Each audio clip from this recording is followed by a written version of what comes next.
जय हिंद दोस्तों, मेरा नाम है एसके आनंद और आप देख रहे हैं एसके एजुकेशन यूट्यूब चैनल।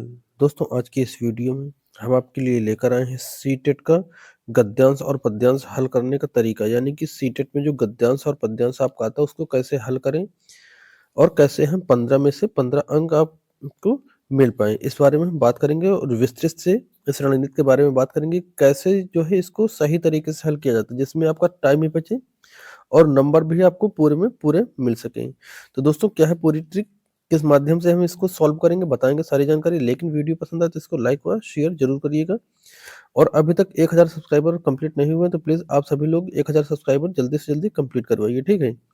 4-4 घंटे का वॉच टाइम पूरा हो चुका है अपना, बस सब्सक्राइबर में थोड़ा-सा कमी है, तो इस बात का विशेष ध्यान रखेंगे सभी लोग। जो वीडियो को लाइक करके चैनल को सब्सक्राइब ज़रूर करेंगे। तो चलिए वीडियो में बढ़ते आगे और देखते हैं गद्यांश और पद्यांश को हल करने की सबसे उचित विधि।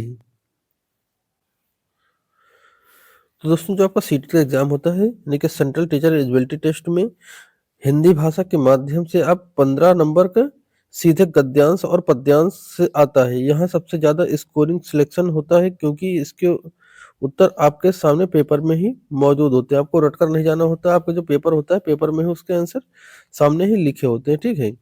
और यहाँ गद्यांश और पद्यांश को हल करने की विस्तृत जानकारी हम आपको दे रहे हैं। जैसे उससे पहले चलिए देखते हैं अपठित गद्यांश हल करने की तकनीक।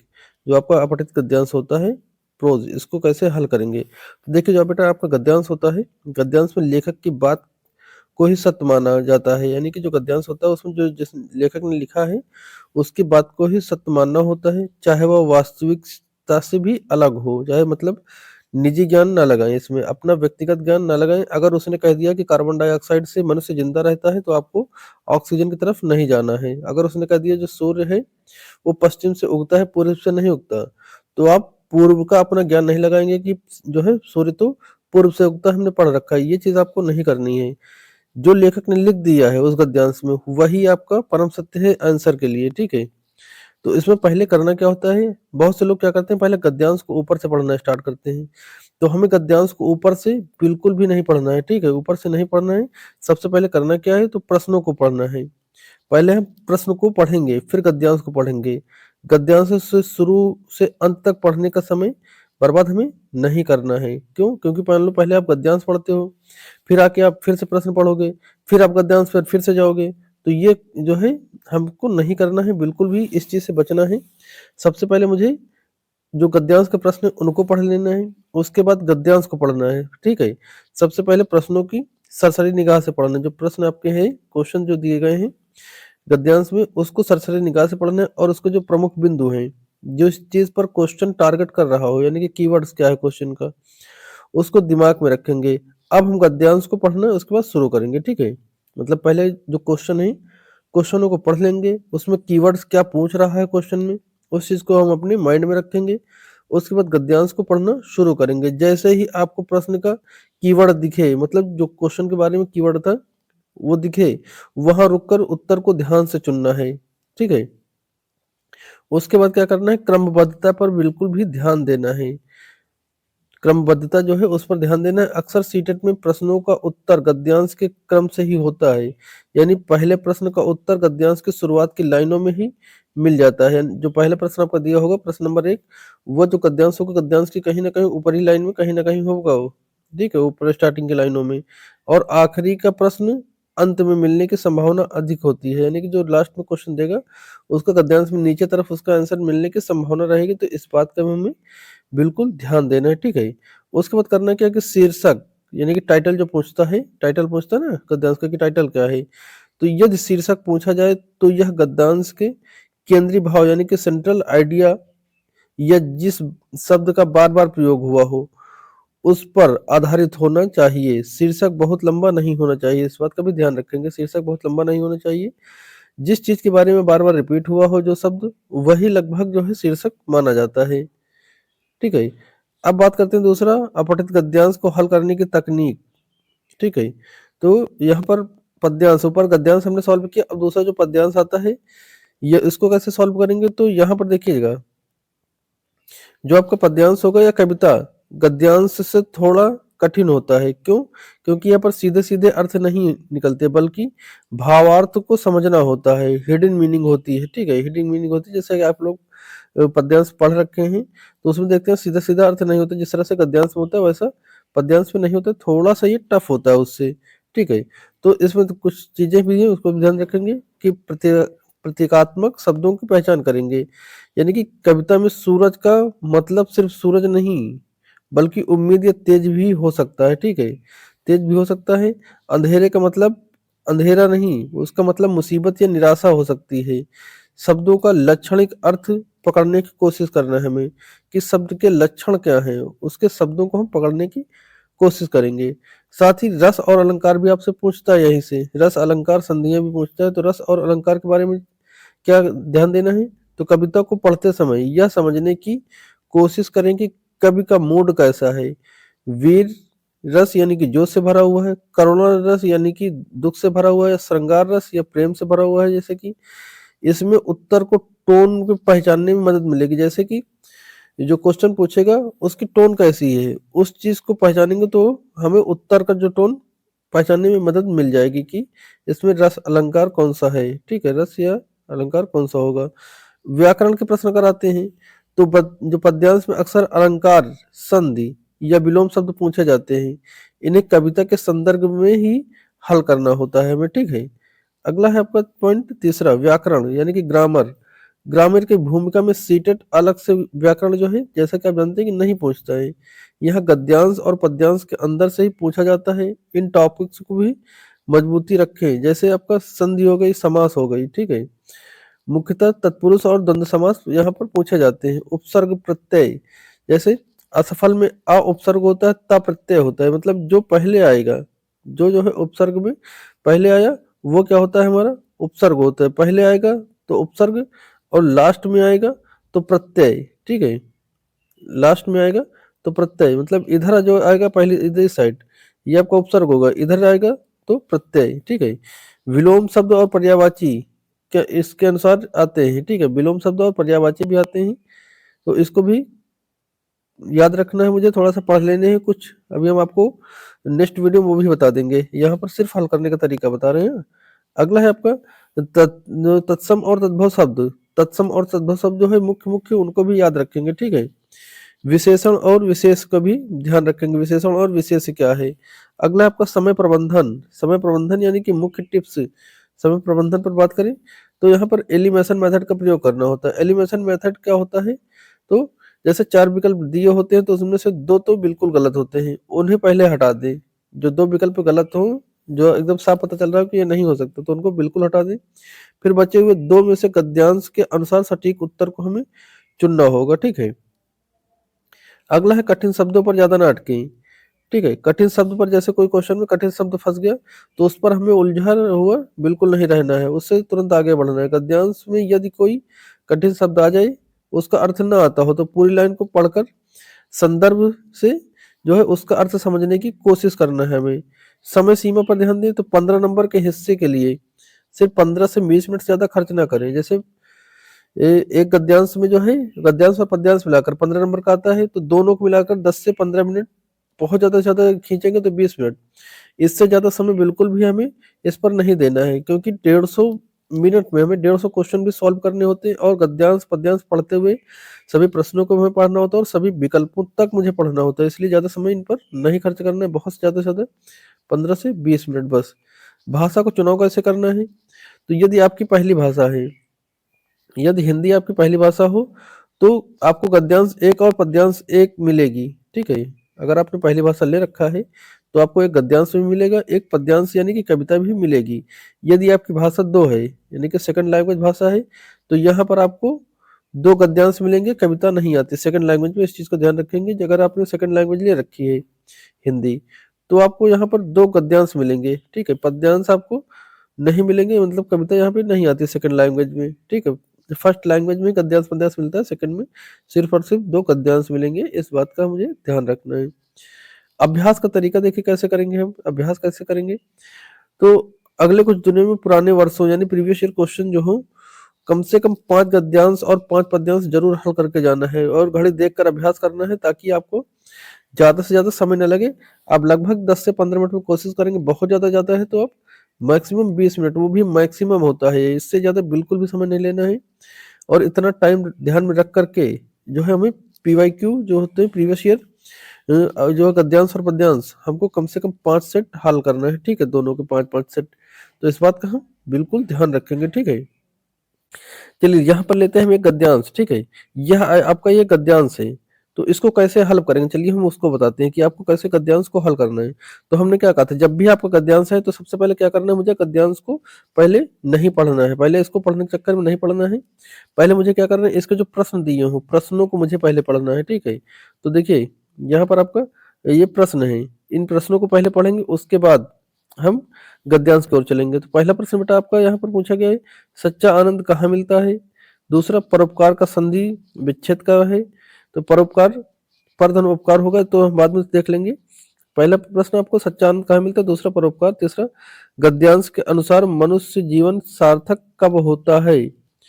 ठीक है, ये हो गए आपके 3 क्वेश्चन। सच्चा आनंद कहाँ मिलता है, परोपकार का संधि विच्छेद क्या है, और गद्यांश के अनुसार मनुष्य का जीवन सार्थक कब होता है। तो यहाँ पर देखिए, अब यहाँ से हम गद्यांश को पढ़ना स्टार्ट करेंगे, ठीक है। यहाँ से हम गद्यांश को पढ़ना शुरू करेंगे। मनुष्य का जीवन केवल अपने लिए नहीं बल्कि प्रकृति की कण कण हमें सिखाती है कि जीवन दूसरों के लिए जीने का नाम है। वृक्ष अपने फल स्वयं नहीं खाता है, नदी अपना जल स्वयं नहीं पीती है। सच्चा आनंद त्याग और सेवा में निहित है। तो सच्चा आनंद कहाँ मिलता है, तो सच्चा आनंद जो है ये त्याग और सेवा में निहित है। कहाँ, त्याग और सेवा में निहित है। आपका यहाँ तक जाएगा, ठीक है, ये यहाँ तक त्याग और सेवा में निहित है, यहाँ तक, ठीक है। अब आगे चलिए इसको पढ़ते हैं। भोग और संचय में नहीं, जो मनुष्य केवल अपने स्वार्थ के लिए जीता है वह समाज पर बोझ के समान है। इसके विपरीत जो परोपकार अपने जीवन में बिताता है वही सच्चा मनुष्य है। दूसरे के आंसू पोंछने में जो सुख है वह किसी काम में नहीं है। तो देखिए हल करने की इसकी ट्रिक क्या है, यानी कि सॉल्यूशन इसका और तर्क। सच्चा आनंद कहाँ मिलता है, तो हमने आपको अंडरलाइन करके दिखाया था कि सच्चा आनंद सेवा में निहित है, ठीक है। सच्चा आनंद और त्याग जो आपका गद्यांश था, सच्चा आनंद कहाँ मिलता है, तो सच्चा आनंद त्याग और सेवा में निहित है।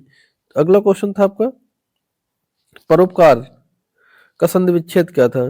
तो परोपकार का जो संधि विच्छेद है यहाँ पर यह प्रश्न गद्यांश से नहीं है बल्कि व्याकरण से था, इसको व्याकरण से हल करना है। परोपकार बराबर क्या होता है, पर धन उपकार। यहाँ पर अगर आपसे संधि पूछता है तो गुण संधि होगी, कौन सी, गुण संधि होगी इसमें, ठीक है। तो उत्तर क्या हो जाएगा, पर धन उपकार। तीसरा पूछा था मनुष्य का जीवन सार्थक कब होता है। तो गद्यांश में हमने ढूंढा था, जो उपकार में अपना जीवन बिताता है वही सच्चा मनुष्य होता है, जो लास्ट में लिखा था थोड़ा सा, ठीक है। सही उत्तर क्या हो जाएगा, वह जब वह परोपकार करता है, ठीक है, तो मनुष्य का जीवन सार्थक होता है।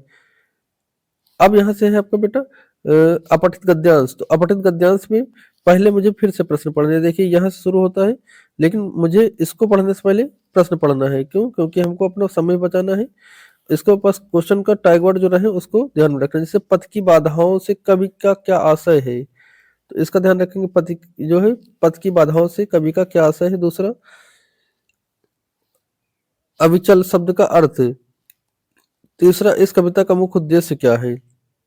तो ये 3 प्रश्न, तीनों को हम याद रखेंगे, ठीक है। तो कह रहा है कि रुक जाना नहीं तू बस कहीं हार के, कांटों पे चल के मिलेंगे साए बहार के। वो आ रही, सूरज देख रुक गया, न चंदा थमा, जो चलते रहे उन्हें उसे मंजिल मिली। तू भी चल, अविचल होकर पथ पर, बाधाएं तो आती हैं इम्तिहान लेने का। तो यहाँ पर देखिए, ये पथ की बाधाएं से कवि का क्या आशय है। तो पथ का जो बाधाएं हैं इससे कवि का आशय क्या है कि भावार्थ देखें तो कवि में कांटे और बाधाएं जीवन में मुश्किलों को दर्शा रही हैं। जो बाधा है ना, बाधा, ये कहाँ पर, जो यानी कि कांटे और बाधाएं जीवन को मुश्किलों में दर्शा रही हैं। तो सही उत्तर क्या हो जाएगा, जीवन में आने वाली मुश्किलें ही मुसीबत होती हैं, ठीक है। अगला है आपका अविचल शब्द का अर्थ क्या है। तो अविचल का अर्थ क्या हो जाएगा, तो तू भी चल अविचल होकर। आ का मतलब नहीं, विचल मतलब हिलना, जो अपनी जगह से न हिले और निश्चित जो निश्चितता या निश्चित पर टिका रहे उसे कहते हैं अविचल, मतलब न चलने वाला। ठीक है, जो टिका रहे वो हो जाएगा अविचल। ठीक है, स्थिर या दृश्य निश्चय वाला अविचल होता है। अगला है आपका तीसरा प्रश्न था, इस कविता का मुख्य उद्देश्य क्या है? तो तर्क देखेंगे तो पूरी कविता में चलने यानी प्रयास करने और न रुकने की बात की गई है, यानी कि निरंतर प्रयास करते रहना और हार ना मानने वाला जो है ये जो कविता का ये मुख्य उद्देश्य है। ठीक है, मास्टर टिप्स कुछ है उसको भी ध्यान रखेंगे, जैसे कि यह गद्यांश के लिए उत्तर हमेशा गद्यांश की लाइनों में ही छुपा होता है। अपनी तरफ से एक्स्ट्रा दिमाग नहीं लगाना, जैसे हमने स्टार्टिंग बताया कि एक्स्ट्रा दिमाग अपना हम नहीं लगाएंगे। जो आपका गद्यांश या पद्यांश में होगा वही सटीक आंसर होगा। पद्यांश के लिए बात करें तो अगर किसी लाइन का अर्थ न समझ आए तो क्या करना है, अगर किस पद्यांश में किसी लाइन का अर्थ न समझ आए तो उसके पीछे की लाइन पढ़ें, उसके पीछे की लाइन पढ़ें तो अर्थ आपको स्पष्ट हो जाएगा। ठीक है, व्याकरण की बात करें, तीसरा पॉइंट है व्याकरण। तो व्याकरण बेटा देखिए सीटेट में व्याकरण के जो प्रश्न संधि समास विलोम हमेशा इसी गद्यांश के शब्दों से पूछे जाते हैं, अलग से नहीं आते। यानी कि जो आपका गद्यांश होता है इसी में से किसी शब्द का संधि पूछ लेंगे, समास पूछ लेंगे, विलोम पूछ लेंगे। ठीक है, तो ये चीजें यही से पूछते हैं व्याकरण की दृष्टि से। चलिए कुछ टिप्स और हैं उनको भी देखते हैं। देखो जो आपकी संधि आती है, संधि पहचानने की जादू ट्रिक के बारे में बात करें तो संधि आपसे पूछता सीटेट में जो प्रश्न आता है स्वर संधि से मैक्सिमम आता है, यानी कि 90% चांस है कि स्वर संधि से पूछेगा, जहां शब्दों के बीच आने वाले अक्षर को ध्यान में रखेंगे। चलिए हम संधि और समास आपको बताते हैं कि संधि और समास आप कैसे पहचानेंगे। ठीक है, देखिए जो दीर्घ संधि पूछेगा, दीर्घ संधि अगर आपसे पूछता है तो ट्रिक क्या होगी, इसमें शब्दों के बीच में बड़ी मात्रा लगी होगी, यानी कि बड़ा आ या बड़ी ई की मात्रा लगी होगी या बड़े ओ की मात्रा होगी। ठीक है, ये दिखाई देगी बीच में। जैसे उदाहरण के लिए देखें तो विद्या धन आलय बराबर क्या होता है बेटा, विद्यालय। तो विद्यालय पूछेगा, विद्यालय में कौन सी संधि है, तो आप क्या बताएंगे, दीर्घ संधि। गिरी धन ईश, तो देखिए गिरीश हो जाता है, गिरी धन ईश का क्या हो जाएगा, जो संधि पूरा शब्द बनेगा वो गिरीश हो जाएगा, गिरिधन ईश का। भानु उदय यानी भानुधन उदय यानी क्या हो जाएगा, भानुदय। तो यहाँ पर देखिए दीर्घ संधि है, यहाँ पर आपका देखिए ये बड़ी ई ये यहाँ पे निकल के आई, ये ऊ जो है छोटा ऊ मिलकर बड़ा ऊ हो गया, ये आया। ठीक है, ये आया। और ये देखिए यहाँ पर आपका आ की बड़ी मात्रा आ रही है। ठीक है, तो इसको तोड़ेंगे तो ये यहाँ पर देखिए बड़ी मात्रा ये आ रही है। ठीक है, तो इस तरह से हम संधियों को भी पहचानेंगे। गुण संधि में क्या होता है, तो गुण संधि में बेटा हमेशा ध्यान रखेंगे कि इन शब्दों में ए की मात्रा है, यानी कि ए या आए। ठीक है, ए या ओ की मात्रा निकल कर आएगी गुण संधि में, जिनमें दो चोटी हो, जिनमें दो चोटी ऊपर निकल कर आ रही है वो गुण संधि होगी। ठीक है, दो चोटी मतलब ये चाहे यहाँ पे। ठीक है, चाहे ए आए चाहे ओ आए। ठीक है, तो उदाहरण में देखेंगे जैसे नरेंद्र, नरेंद्र जिसमें से ये देखिए एक चोटी ऊपर आई तो ये भी उसी में आएगा। परोपकार एक चोटी इसमें आई, ये भी वहीं पर आएगा। ठीक है,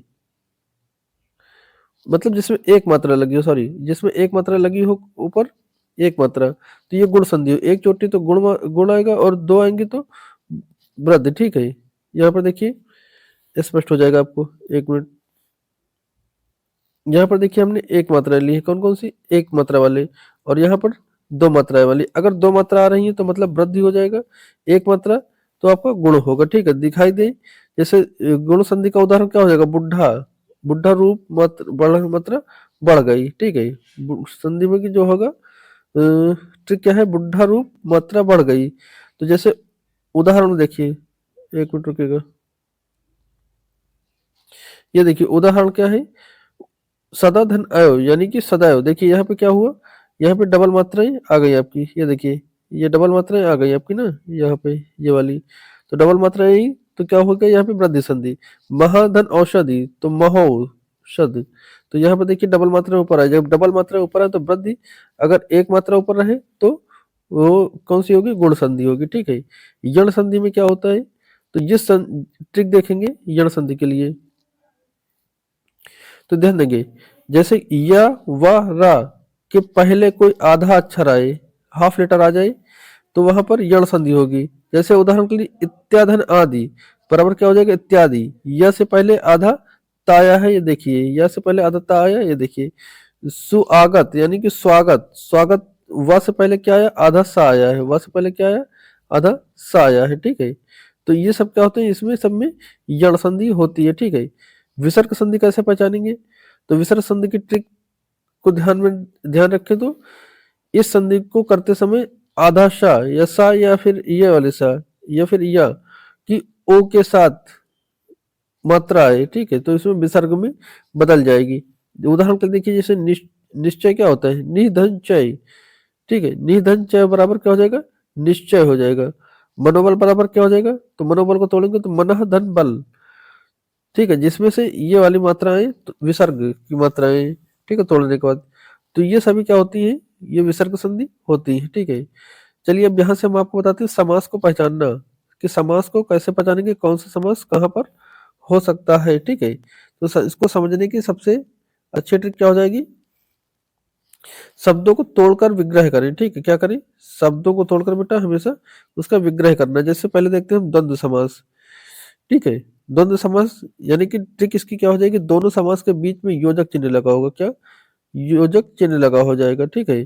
जैसे माता पिता या दिन रात ऐसा कुछ हो जाते हैं जिसमें योजक चिन्ह बीच में हो, तो विग्रह करने पर और यानी दोनों शब्दों के बीच में विरोध या जोड़ीदार होते हैं, विरोध या जोड़ीदार मतलब जब विरोध आए या जोड़ीदार है, विरोध का मतलब दिन का विरोध उल्टा क्या विलोम क्या हो जाएगा, रात हो जाएगी, माता और पिता, ठीक है। तो इस तरह से जब आता है, जैसे ये देखिए दुख सुख, तो यहाँ पर जैसे ये देखिए यहाँ पर क्या आया, योजक चिन्ह आया, यहाँ पर क्या आया, योजक चिन्ह आया, दिन रात लिखेंगे, दिन और यहाँ लगाएंगे ये रात, ठीक है। तो इसमें देखिए ये भी आया, ये विलोम है, लेकिन बीच में क्या आया, योजक चिन्ह आया। तो जहाँ पर ये लगे हुए हो, ठीक है, जहाँ पर ये लगे हुए हो तो वहां पर क्या हो जाएगा, द्वंद्व समास हो जाएगा, ठीक है। द्विगु समास में क्या हो जाएगा, देखिए द्विगु समास, तो द्विगु समास की शुरुआत कहाँ से हो जाएगी, नंबर से होगी।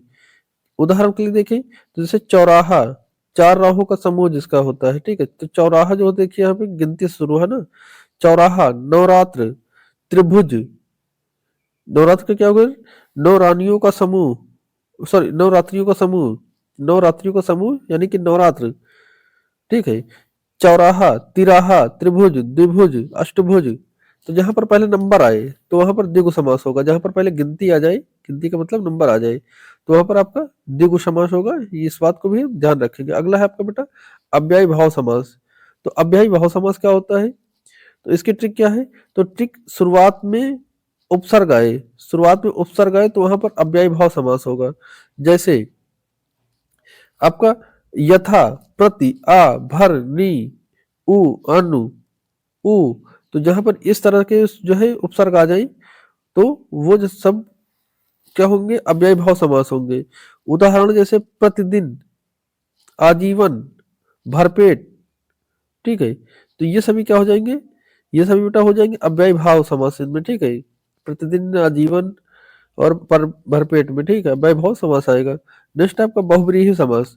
तो बहुब्रीहि समास को कैसे याद रखेंगे, तो देखिए बहुब्रीहि समास की ट्रिक क्या है, शब्द अपना कोई अर्थ नहीं होता, जो शब्द होगा वो उसका कोई अर्थ नहीं होगा, बल्कि इशारा किसी तीसरे व्यक्ति पर ज्यादातर देवी देवताओं की तरफ जाएगा, ठीक है, ज्यादातर देवी देवताओं की तरफ। जैसे उदाहरण के लिए देखिए, एग्जाम्पल इसका देखिए, तो दशानन, जिसके मतलब 10 मुख है जिसके, जैसे रावण, दशानन कैसे कहोगे तो उसका नाम का मतलब क्या हो जाएगा, वो किसी स्पेशल के लिए जाएगा। जैसे दशानन का मतलब क्या होता है, 10 मुख, जिसके 10 मुख है, यानी कि रावण। नीलकंठ है, नीला है कंठ जिसका, ठीक है, नीला है कंठ जिसका यानी कि शिव।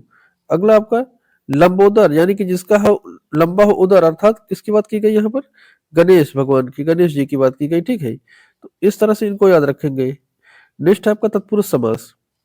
तो तत्पुरुष समास को हम कैसे याद रखेंगे, तो इसकी ट्रिक क्या हो जाएगी, विग्रह करके, विग्रह करने पर बीच में कारक चिन्ह का, की, के लिए, से, में, पर आते हैं, जब ये चीज आई तो आपका तत्पुरुष समास आएगा, ठीक है।